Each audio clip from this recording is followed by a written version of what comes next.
Maslačak je biljka koju mnogi vide kao običan korov, uporan i neželjen gost u travnjaku. No, za iskusne i prirodno orijentirane vrtlare, maslačak je pravo blago.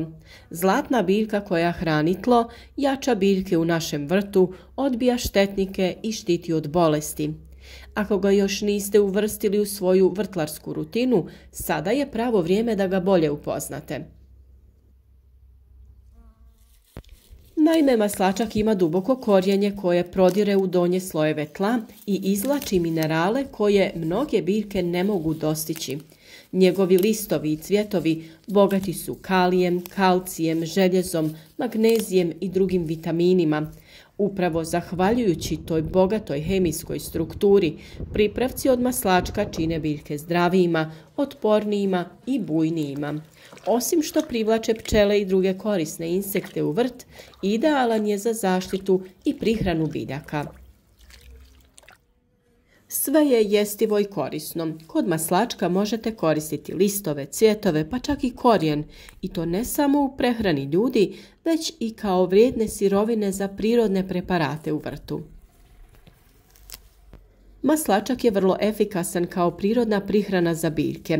Možete ga koristiti za zaštitu i prihranu vaših mladih presadnica, jer je blag i bogat hranjivima, a možete ga koristiti i kasnije za prihranu biljaka u vrtu kako bi osigurali kvalitetan i aktivan rast i razvoj.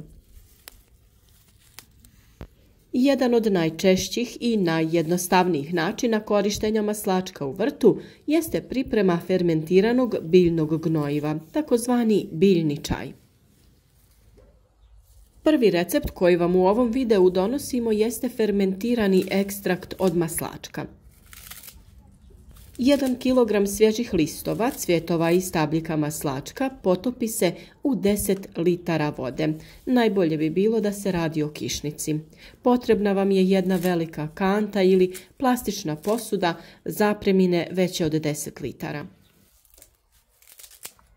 Maslačak je potrebno nasjeckati i potopiti u vodu, te se ostavi da fermentira 7 do 10 dana uz povremeno miješanje. Kada prestane pjenušenje, tekućina se procijedi i koristi razrijeđena u omjeru 1:10 za zalijevanje biljaka. To znači da se 1 litra ove tekućine razrijedi sa dodatnih 10 litara vode. Tako pripremljeno hranjivo sadrži obilje minerala koje biljke lako usvajaju, posebno kalij, važan za razvoj plodova i cvjetova na vašim biljkama. Kada i kako se koristi? Najbolje rezultate daje kada se koristi tokom aktivnog rasta biljaka, u proljeće i rano ljeto. Posebno je korisna kod prihrane paradajza, paprike, kupusa i voćaka. Nakon što tekućinu procjedite, možete čuvati je u plastičnim ili staklenim bocama koje možete zatvoriti i držati na hladnom i tamnom mjestu. Tako može stajati 2 do 3 sedmice. Maslačak je i vrlo korisna biljka koja se koristi i kao zaštita biljaka od bolesti. Maslačak djeluje kao prirodni stimulator imuniteta kod biljaka. Njegove aktivne tvari pomažu u jačanju biljnih tkiva, što otežava prodor patogenih gljivica i bakterija. Osim toga, redovnim prskanjem pripravcima od maslačka može se spriječiti razvoj gljivičnih oboljenja poput pepelnice i sive plijesni. Recept za čaj od maslačka za jačanje biljaka je vrlo jednostavan. Šaka svježih listova i cvjetova potopi se u 1 litri vode. Sve zajedno kuha se 15 do 20 minuta. Ostavite da se ohladi, procjedite i koristite za folijarno prskanje. Prskanje se preporučuje obaviti rano ujutro ili predvečer kao i uvijek kako bi se biljka osvježila i upila hranjiva i zaštitne tvari. S obzirom da je ovo hranjivo dosta blago, nije potrebno razrjeđivati ga prije upotrebe, ali može se i razrijediti sa vodom u omjeru 1:1. Dodatni savjet kod ovakvih pripravaka jeste da se mogu kombinirati sa drugim prirodnim pripravcima. Čaj od maslačka može se kombinirati sa čajem od preslice ili gaveza za još snažniji učinak. Prskanjem ovako pripremljenim čajem štitite biljke od pepelnice, sive plijesni i lisnih uši. Maslačak protiv štetnika je blaga, ali vrlo korisna zaštita. Mora se koristiti redovno, a najbolje preventivno. Iako nije snažno insekticidna biljka, maslačak ipak ima određeni učinak na štetnike, posebno ako se koristi kao dio šire strategije prirodne zaštite.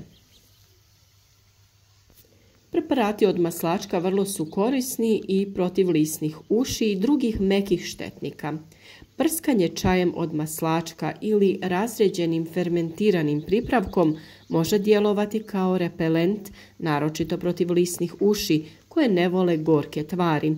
Njegov specifičan miris dodatno odbija neke insekte koji su osjetljivi na biljne arome. Zaštitno sredstvo od maslačka protiv štetnika može se pripremiti na još jedan način. Potrebno vam je 1 šaka osušenih listova maslačka i 1 litra vode. Osušite listove maslačka na zraku ili u pećnici na vrlo niskoj temperaturi.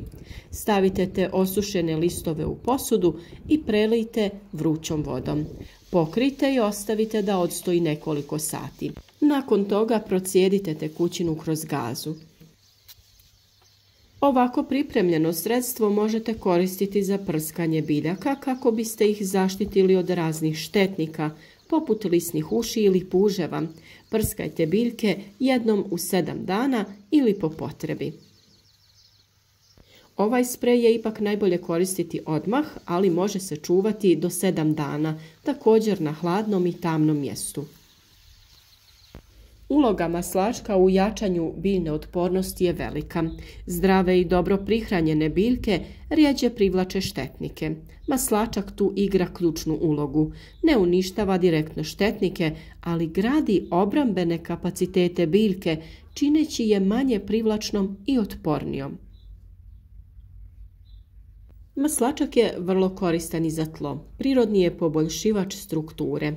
On nije samo koristan iznad zemlje. Njegov korijen prozračuje tlo, poboljšava drenažu i strukturu zemljišta. Nakon što odradi svoju funkciju, biljku se može lagano izvaditi i ostaviti kao zeleni malč ili dodatak kompostu. On u kompostu ima dodatnu vrijednost. Naime, maslačak je izvrstan dodatak kompostnoj hrpi jer sadrži obilje dušika, a posebno je koristan kada se kombinira sa drvenim materijalima poput slame ili grančica jer balansira omjer ugljika i dušika. Maslačak u vrtnoj praksi ima mnoge prednosti, pa evo nekoliko korisnih savjeta vezano za berbu. Nikako nemojte čupati sve maslačke, ostavite ih na rubovima vrtnih gredica, one naime privlače korisne insekte, posebno pčele i bumbare. Koristite ga svježe u proljeće, ali sušite ga za kasniju upotrebu. Sušeni listovi i korijen mogu se koristiti tokom cijele godine. Svakako iskoristite i kombinirajte ga sa drugim biljkama. Maslačak se dobro slaže u pripravcima sa koprivom, gavezom, preslicom i kamilicom. S obzirom da jako kratko može stajati nakon što se pripremi, a nije nam dostupan kroz cijelu godinu, kako bi se osigurali da uvijek imate ovo hranjivo, dio maslačka naberite i osušite. Osušeni maslačak čuvajte u papirnim vrećicama dok vam ne bude potreban za pripremu preparata. Maslačak možda izgleda jednostavno, ali njegova vrijednost za prirodno vrtlarstvo je ogromna. Umjesto da ga gledate kao korov, pogledajte ga kao saveznika, biljku koja hrani, štiti i jača vaše biljke u vrtu na potpuno prirodan način. Ne traži ništa zauzvrat, lako raste, lako se sakuplja i lako se pretvara u moćan alat svakog vrtlara koji želi uzgajati zdravu hranu bez hemije. U svijetu punom umjetnih preparata i pesticida, maslačak nas podsjeća da rješenja često rastu baš pred našim nogama. Maslačak je veoma korisna biljka koja se može koristiti i u ljudskoj ishrani na mnogo načina. Svježi listovi, cvjetovi i korijen bogati su hranjivim tvarima poput vitamina A, C i K, kalija, željeza, magnezija i vlakana. Također, maslačak je poznat po svojim ljekovitim svojstvima i često se koristi u biljnim pripravcima. Svježi listovi maslačka mogu se koristiti u salatama, za juhe i variva, u smutijima zajedno sa voćem i drugim povrćem. Može biti dobra zamjena za zelje u pripremi različitih pita. A na našem kanalu potražite video u kojem smo vam prikazali kako se priprema sirup od maslačka koji ima mnogobrojne zdravstvene dobrobiti. Mi se nadamo da će vam ovaj video i ovi savjeti biti korisni za prirodnu zaštitu vaših biljaka. Želimo vam puno uspjeha u novoj sezoni uzgoja. Nadamo se da ćete i dalje biti uz nas jer imamo velike planove. Podržite naš rad sa lajkom i pišite u komentarima vaša iskustva sa prirodnom zaštitom biljaka. Naravno, tu smo i da odgovorimo na sva vaša moguća pitanja.